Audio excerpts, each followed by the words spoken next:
आज की एक और नई वीडियो हम अपडेट कर रहे हैं। आज है 23 फरवरी 2024, लेकिन आज लोडो क्योंकि अभी रात हो गई है। तो वीडियो में आपको मैं मेरी बुक से इंफॉर्मेशन देने वाला हूँ ब्रिटिश इंडिया के कॉइन के ऊपर। एक rare coin, extremely rare coin है ब्रिटिश इंडिया का, ठीक है। किंग जॉर्ज सिक्स्थ का ये कॉइन है और काफ़ी लोग जानते हैं इसके बारे में, और काफ़ी लोगों के पास इस टाइप के सिक्के आते रहते हैं और लोग उसको बेचने की कोशिश भी करते हैं या फिर ख़रीदने में भी इंटरेस्टेड होते हैं। लेकिन याद रखिए, ये ऐसा सिक्का है जो बहुत ज़्यादा सर्कुलेट हुआ है मार्केट में। इसके डुप्लीकेट काफ़ी बने हुए हैं, ठीक है। तो आज मैं आपको उसकी ओरिजिनल फ़ोटो भी दिखाऊंगा और एक पार्सल आज अनबॉक्स करूंगा। एक पार्सल और रहता था किसी मेंबर का, जो आज 2-3 महीना पहले उन्होंने भी भेजा हुआ है। तो वो पार्सल को पहले अनबॉक्स करके देखेंगे और नए लोगों को सीखने मिलेगा कि देखिए, अगर आप हमें सिक्के बेचना चाहते हैं तो पार्सल के थ्रू भी बेच सकते हैं, लेकिन उससे पहले आप लोगों को मुझे बताना पड़ेगा कि कौन से सिक्के आप भेज रहे हैं। और जो सिक्के मैं कहूँगा वही सिक्के आपको भेजने हैं, एक्स्ट्रा कोई भी उसमें सिक्के ऐड नहीं करने हैं। अभी इन्होंने जो भेजा है, मेरे ख्याल से ये है तो ऑर्बिट के मेंबर ही, लेकिन मुझे याद नहीं बन रहा कि इनसे मेरी क्या बातें हुई थी फ़िलहाल। लेकिन मैं इनका ये पार्सल अनबॉक्स करने जा रहा हूँ। तो छोटा ही पार्सल है, पहले इसको अनबॉक्स करते फिर वो जो कॉइन है ब्रिटिश इंडिया का, जिसके बारे में इंफॉर्मेशन होना ज़रूरी है, अपडेट रहना सबको ज़रूरी है उसके बारे में, ठीक है। तो मुझे लगा इस टाइप का एक वीडियो उसके ऊपर आना चाहिए। लेकिन जैसे कि आप लोगों को पता है कि एक वीडियो में मैं मल्टीपल चीज़ें बताने की कोशिश करता हूँ।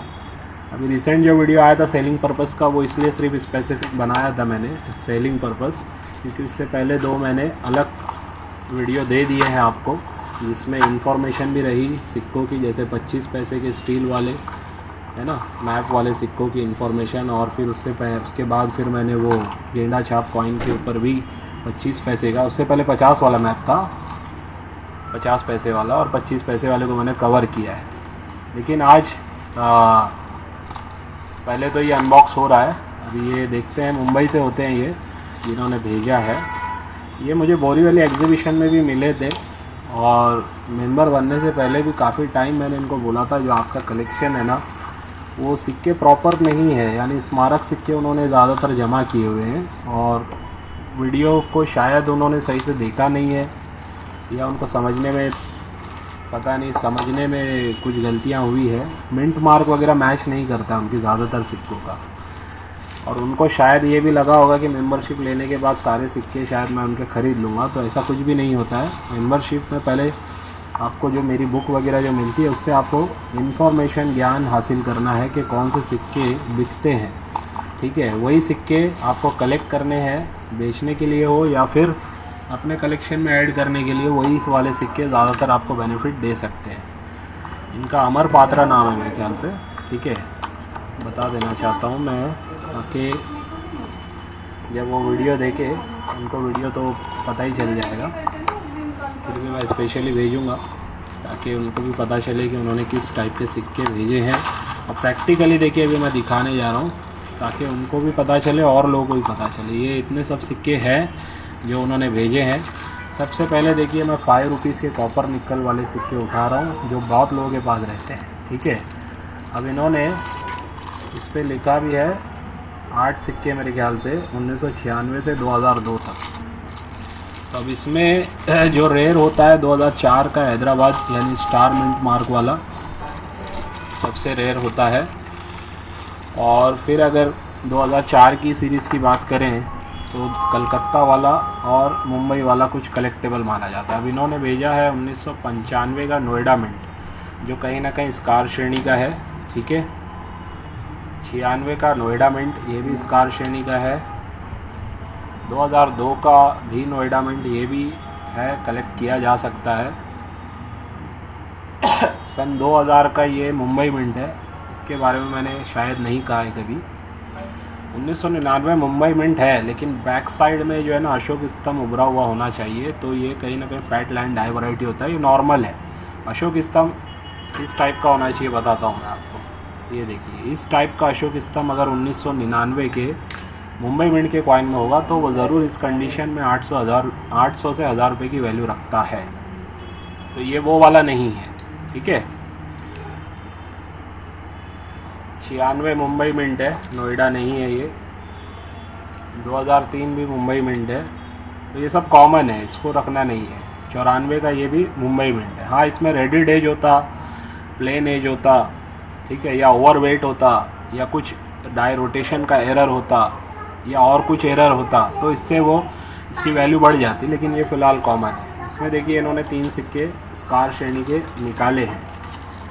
अब देखिए यहाँ पे 2019, 10, 2009 और 2020 के ये वाले सिक्के, इसमें म्यूल कॉइन होता है ना, वही कॉइन 2009 का बिकता है। 10 का भी होता है म्यूल कॉइन, वो भी मेरे पास शायद आने वाला है, तो मैं बताऊंगा। अब ये सब देखो, ये कोई मैंने कभी नहीं बोला है कि ये सिक्के मैं ख़रीदता हूँ, ठीक है।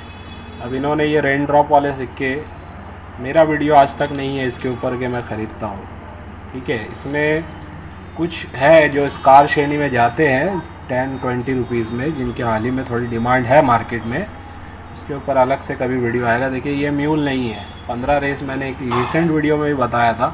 ये 15 रेस वाला जो होता है 2009 का, 2010 का हो, 9 का, उसमें इंडिया भारत जो है ना स्ट्रेट लिखा हुआ होना चाहिए और डेट स्ट्रेट लिखी हुई होनी चाहिए, तो वो रेयर माना जाता है म्यूल कॉइन में। ये 2009 देखिए, ये सब कॉमन है। 10 रुपये की वैल्यू 10 रुपया ही शायद आपको कोई देगा। हाँ, यूएनसी कंडीशन होगा तो शायद कोई 100-200 रुपया इसका पे करे आपको, लेकिन ये म्यूल नहीं है, ठीक है।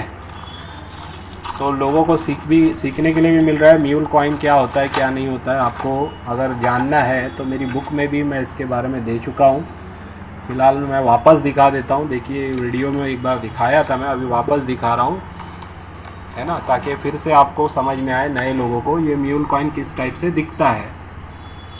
ये देखिए इंडिया भारत इस टाइप से सीधा लिखा हुआ होगा, डेट सीधी सीधी लिखी हुई होगी। इस टाइप का अगर अशोक स्तंभ का साइड है ये वाले सिक्के में तो ही वो म्यूल है। अगर इस टाइप का इंडिया भारत गोलाई में लिखा है ना, ये भी गोलाई में लिखा है 2009, जो अभी मैंने दिखाया वो गोलाई में लिखा हुआ था, 15 वाली रेज वाला। ये भी 15 रेज है, ये भी 15 रेज है। गोलाई वाला लिखावट वाला कॉमन है, सीधा सीधा लिखा हुआ म्यूल है। अगर ये कॉइन होगा तो इसकी कीमत 2000 से 10-12 हज़ार तक जाती है कंडीशन के आधार पे।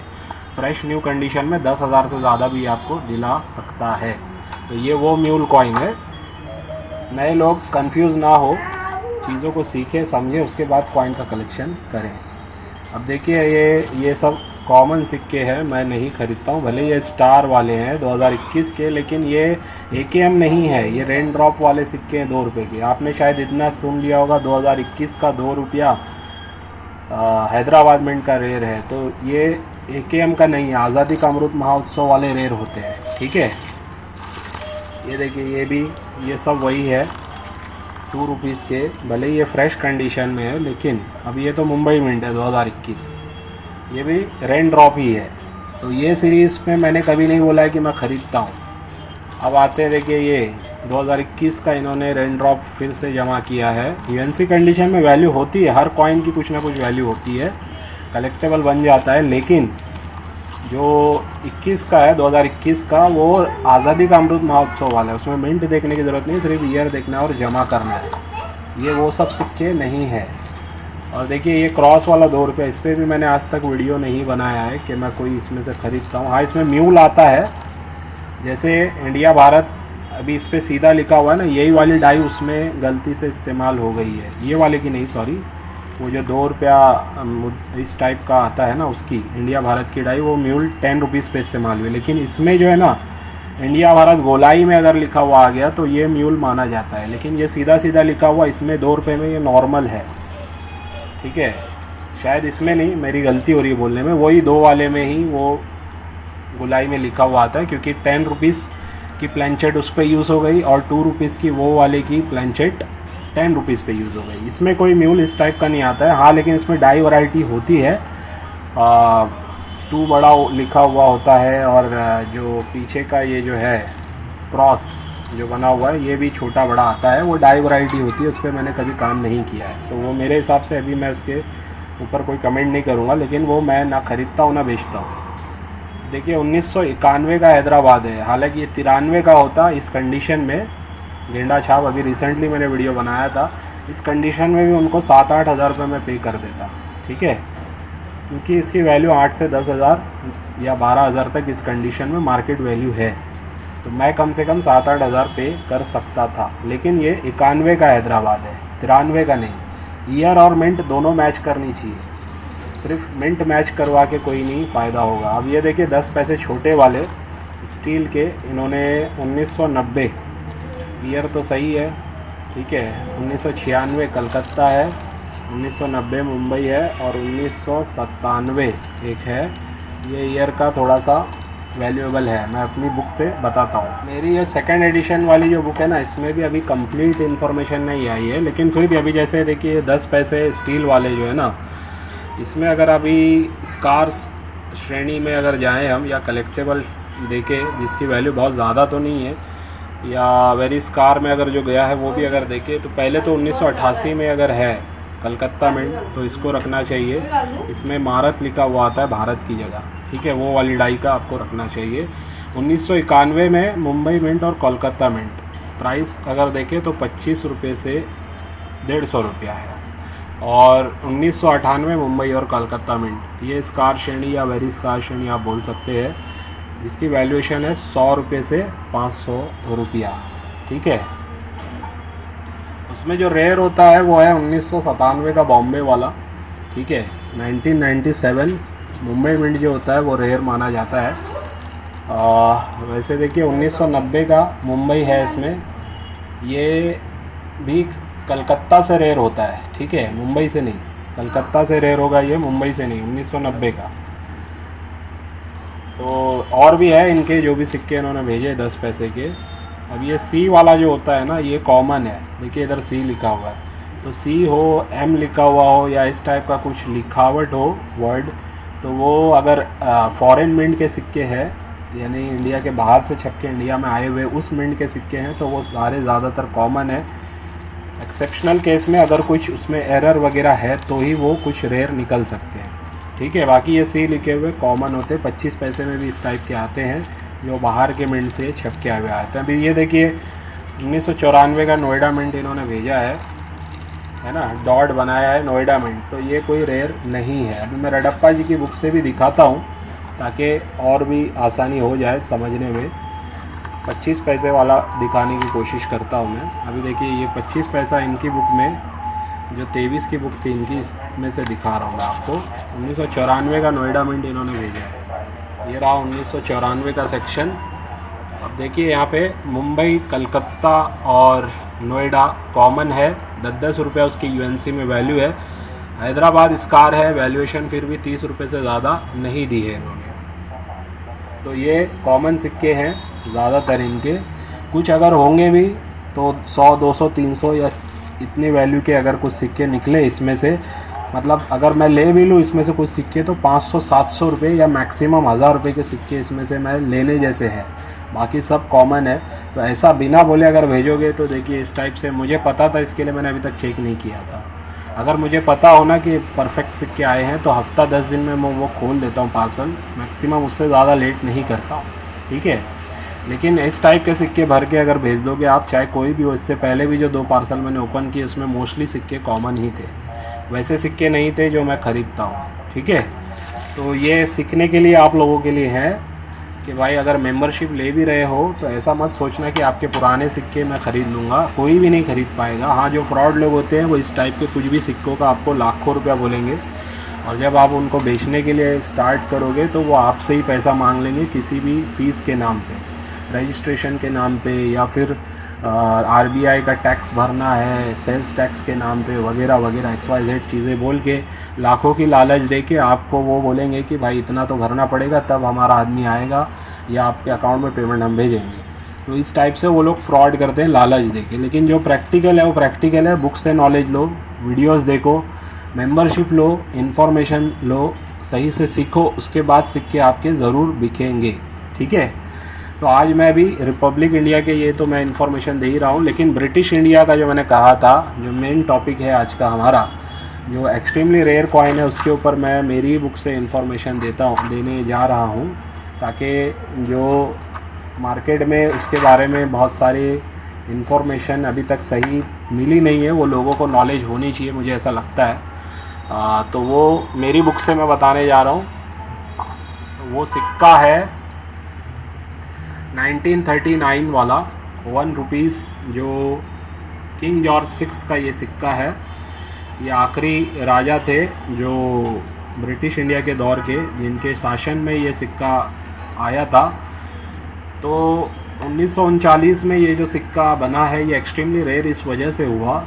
उसकी कहानी ये है कि वर्ल्ड वॉर 2 जब स्टार्ट हुआ था तो उस टाइम पे ब्रिटिश गवर्नमेंट के पास चांदी की कमी हो गई थी, क्योंकि उस टाइम पे चांदी वगैरह में भी डील की जाती थी, जो सोना चांदी इस्तेमाल किया जाता था चीज़ें ख़रीदने बेचने में। तो उन्होंने क्या किया, अपने ये सिक्के जिसमें सिल्वर कितना होता था 91%, यानी ऑलमोस्ट 92% समझ लीजिए सिल्वर के कॉइन हुआ करते थे 1939 तक, जो छपे हैं सिल्वर के कॉइन्स 1 रुपीज़ वाले। तो इन्होंने उसको विड्रॉ कर लिया और उन सिक्कों को पिघला के उसकी चांदी बना ली। तो बहुत कम सिक्के लोगों के पास रह गए। ऐसा माना जाता है कि शायद ही 2-4 हज़ार 5 हज़ार सिक्के रह गए होंगे, लेकिन उसमें से भी बहुत सारे सिक्के डिस्ट्रॉय हो गए या लोगों ने खुद उसको पिघलवा दिए, क्योंकि पुराने भी जो लोग थे ना, जिनके पास ऐसे सिक्के हुआ करते थे। और न्यूमिस्मेटिक का तो अभी अभी लोगों को पता चला है ना कि इसकी इतनी वैल्यूएशन है, लेकिन आज से समझ लीजिए 5-7 साल पहले, 10 साल पहले या उससे भी पहले लोग क्या करते थे, पुराने इस टाइप के सिक्कों को या चांदी में बदलवा के पिघलवा के उसका खुद अपना ज्वेलरी बना लेते थे। ठीक है, ऐसा भी बहुत से लोगों ने किया हुआ है। तो इस वजह से ये एक एक्सट्रीमली रेयर सिक्का है। और यूएनसी कंडीशन में आज के टाइम में इसकी कीमत 2 लाख से, मतलब नॉर्मली 2 लाख से शुरू होकर 10 लाख तक इसकी वैल्यूएशन जाती है। वैसे बोलने के लिए मार्केट में 15 लाख तक भी सुनने में आया है इसकी वैल्यूएशन का, लेकिन इतना तो है कि अगर यूएनसी में परफेक्ट ओरिजिनल सिक्का होगा 1939 का, तो इसकी कीमत 10 लाख तक भी शायद आपको मिल सकती है। और ये बिकेगा तो ऑक्शन में ही बिकेगा, बिकॉज़ इसको एक्सपर्ट्स ही बाय चेक करेंगे और उसके बाद ही इसको सेल आउट होगा ये। ठीक है, हाँ, अगर अपनी इंफॉर्मेशन के बेस पे अगर कोई ख़रीदता है तो वो बात अलग है, लेकिन इतना बड़ा पैसा हर आदमी डायरेक्ट नहीं लगाना चाहता है। तो मैं भी यही कहूँगा कि भाई, अगर आपको ये सिक्का अगर कोई ऑफ़र कर रहा है तो इस टाइप की पहले तो इसकी फ़ोटो देख लो आप। डाई जो है ना, इस टाइप की उसकी है, ये ओरिजिनल फ़ोटो है सिक्के की। ठीक है, ये 1938 का भी इस वेरी स्कार श्रेणी में जा चुका है। 7,000 से 15,000 तक इसकी वैल्यूएशन चल रही है, एक्स्ट्रा फाइन प्लस से लेके यूएनसी कंडीशन में। लेकिन जो 1939 का है वो एक्सट्रीमली रेयर है। और इसकी अगर डिटेलिंग पे बात करें तो ये रेडेड एज का होगा। ठीक है, मेटल सिल्वर है, वेट 11.66 ग्राम है और डायमीटर 30.50 mm है, यानी इसकी गोलाई जो है 30.50 mm है। ठीक है, तो ये इस टाइप का सिक्का है और इसका मिंट मार्क आपको इस टाइप से बॉम्बे मिंट से बना हुआ था, तो यहाँ पे आपको नज़र आएगा मिंट मार्क, यानी इसके नीचे यहाँ पे फ्लावर के नीचे आपको नज़र आएगा। तो ये डिटेलिंग मैंने इस बुक में अपने दी है, ताकि इस टाइप के सिक्के भी अगर आपके हाथ में आते हैं तो आपको नॉलेज होनी चाहिए कि भाई ये जो सिक्का मेरे पास आया है, टेक्निकल डिटेल से पहले मैच करके देख लो, फिर उसके बाद अगर सारी चीज़ें परफेक्ट लगे, फ़ोटो से भी आपको समझ में आए, तो फिर आगे उसकी डीलिंग में जाओ। ठीक है, हाँ, तो अगर आप मुझे बेचना चाहेंगे इस टाइप का सिक्का तो मैं डायरेक्टली ख़रीदूँगा नहीं, आपको वो सिक्का लाना होगा, दिखाना होगा, मैं भी आगे दिखाऊंगा। अगर आगे डील होने जैसा होगा तो मैं पूरी कोशिश करूंगा कि आपका वो सिक्का बिक जाए। ठीक है, ज़्यादातर कोशिश रहेगी ऑक्शन में ही ये मेरे हिसाब से सेल आउट होगा। तो ये इन्फॉर्मेशन थी, ये नॉलेज थी जो आपको होनी चाहिए। इसके अलावा भी देखिए 1943, 44 और 45 में भी ये सिक्के 1 रुपीज़ के रहे हैं, लेकिन 1940 से जो सिक्के बने ना, इसके अंदर चेंजेस क्या हो गया, ये हाफ सिल्वर वाले हो गए, यानी 50% इसमें सिल्वर रह गया। वेट वगैरह वही है, डायमीटर भी उतना ही है। और वैल्यूएशन की बात करें तो 1943 में वेरी स्कार श्रेणी का है, समझ लीजिए सिंगल मिंट कॉइन है ये, 500 से 2,500 इसकी वैल्यूएशन है। 1944 वाला जो है 300 से 1,000 रुपये वैल्यू रखता है लाहौर मिंट का। ठीक है। 1943 का मुंबई मिंट का होना चाहिए, और 1945 का भी स्कार श्रेणी का है, और वो भी लाहौर मिंट का है, जिसकी वैल्यूएशन 30 से 100 रुपये तक है। इसकी इन्फॉर्मेशन ये है कि ये सिक्योरिटी, तो ये वाला देखिए जो रहेगा ना, जो 1940 के बाद का, ये सिक्योरिटी एज का होगा। मैंने फ़ोटो भी यहाँ पे डाली है सिक्योरिटी एज की। मिंट मार्क वहीं पे होगा जहाँ पे होता है मुंबई मिंट वगैरह, और लाहौर मिंट अगर होगा तो एल उसमें लिखा हुआ होगा, एल, ठीक है। मुंबई मिंट का तो डॉट ही होगा, और लाहौर मिंट का एल इसमें होगा। तो ये है इनकी इन्फॉर्मेशन जो मैंने आपको आज देने की कोशिश की। तो जिन लोगों को भी इस टाइप की इन्फॉर्मेशन सीखनी है, लर्न करनी है, तो मैं उनसे कहूँगा कि भाई पहले आप बुक ख़रीदें। बुक के अलावा मेंबरशिप लेना चाहते हैं तो मेंबरशिप ले लें, ताकि आप हमारे साथ जुड़ जाएं। तो इन्फॉर्मेशन ना सिर्फ बुक की मिले आपको, हमारे से भी कनेक्टेड रहोगे। तो अगर कुछ क्वेश्चंस आते हैं, कोई ऐसा सिक्का आता है जो आप मुझे बताएंगे, जिसकी नॉलेज मेरे पास होगी, मैं ज़रूर उसके बारे में आपको बताऊँगा, हेल्प करूँगा पूरी अपने तरफ से, और सेल आउट कराने की भी कोशिश करूँगा। बहुत सारे लोगों के सिक्के हमने ख़रीदे हैं, बेचे हैं, सेल आउट करवा के दिए हैं, लेकिन उसके कुछ रूल्स हैं, रेगुलेशंस हैं, वो आपको जानने हैं, सीखने हैं, उसके बाद आप आगे बढ़ें, ठीक है। पुराना चिल्लर बहुत सारा होने से आपका सिक्का नहीं बिकने वाला है। पहले सीखिए, हो सकता है उसमें बहुत सारे अच्छे काम के सिक्के हों जिसके नॉलेज आपको ना हो। अगर 1000 सिक्के, उसमें एक ही सिक्का ऐसा होगा, किसी की कीमत आपके सिक्कों में निकल सकती है लाख रुपया, 50,000 रुपया, 10,000 रुपया, 2 लाख, 10 लाख, लेकिन नॉलेज होगी तो आप निकाल पाओगे। अदरवाइज़ उसको भी आप, अगर आपको पता ही नहीं है, आपने 100 सिक्के चेक कर लिए, आपको समझ में नहीं आ रहा है यार ये बिकने वाला तो नहीं है, अगर मुझे दिखा दिए 100 सिक्के, मैंने बोल दिया कि इसमें से कोई बिकने लायक नहीं है, आपके पास 1000-2000 सिक्के हैं, अब उसमें कोई एक आध सिक्का ऐसा है जो वैल्यूएबल है, तो वो सिक्का निकालेगा वही जो इंटरेस्ट रखेगा सिक्कों को ढूंढने में, जिसको अच्छा लगेगा, जो ये हॉबी को अपनाएगा, ठीक है। सिर्फ पैसे के लिए आया हुआ पर्सन ना इसमें ज़्यादा टाइम टिकेगा नहीं, ये बात ध्यान रखना। सिर्फ आप अगर ये सोच के आ रहे हैं कि पैसा ही बनेगा, तो कुछ टाइम तक तो शायद आप कर लें अगर आप हार्ड वर्किंग पर्सन हैं, लेकिन अगर हॉबी जब तक आपके अंदर क्रिएट नहीं होगी तो बहुत जल्द आप इस फील्ड को छोड़ दोगे। या बहुत सारे लोग यूट्यूब पे भी आते हैं, यूट्यूब पे इस टाइप के वीडियोस बनाना स्टार्ट करते हैं। कोई भी एक टॉपिक पे कभी कभी होता है ना कि मार्केट में किसी को समझ में आता है कि भाई ये ट्रेंड चल रहा है, इससे रिलेटेड मैं वीडियो डालूंगा तो व्यूज़ भी आएंगे, सब्सक्राइबर भी आएंगे। तो वैसे ही इस फील्ड में भी लोग ना बहुत सारे चैनल बना देते हैं, और व्यूज़ लेने के लिए, सब्सक्राइबर बनाने के लिए सिर्फ वीडियो डालते हैं, सिक्कों की वैल्यूएशन की इन्फॉर्मेशन देते रहते हैं 5, 10, 20 हज़ार उनके सब्सक्राइबर हो जाते हैं। तो उनको पता चलता है कि यार यूट्यूब से कोई ख़ास हमारी तो अर्निंग हो नहीं रही है, तो वो लोग क्या करते हैं, चैनल वैसे ही छोड़ देते हैं। ऐसे बहुत सारे अलग अलग फील्ड में मैंने चैनल्स को देखा है, 10, 20 हज़ार, 30 हज़ार सब्सक्राइबर होने के बाद, क्योंकि वो उनको लगता है कि यूट्यूब से हम कमाएंगे, तो ऐसा नहीं होता है।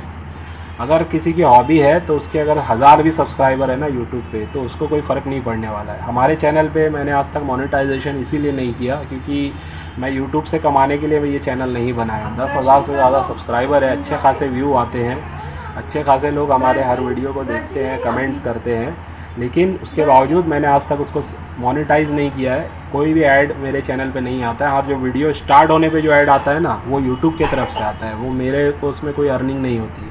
लेकिन जब वीडियो स्टार्ट से एंड होगा, उसके बीच में आपको कोई भी डिस्टर्बेंस नहीं होगा, कोई एड्स नहीं देखने मिलेगा। तो मेरी अर्निंग मेरे साथ जो लोग जुड़ते हैं उनसे ही होती है, जो लोग मुझसे सिक्का ख़रीदते हैं या जिनसे मैं ख़रीद के बिचवाता हूँ। तो यही मेरा तरीका है, प्रैक्टिकल है।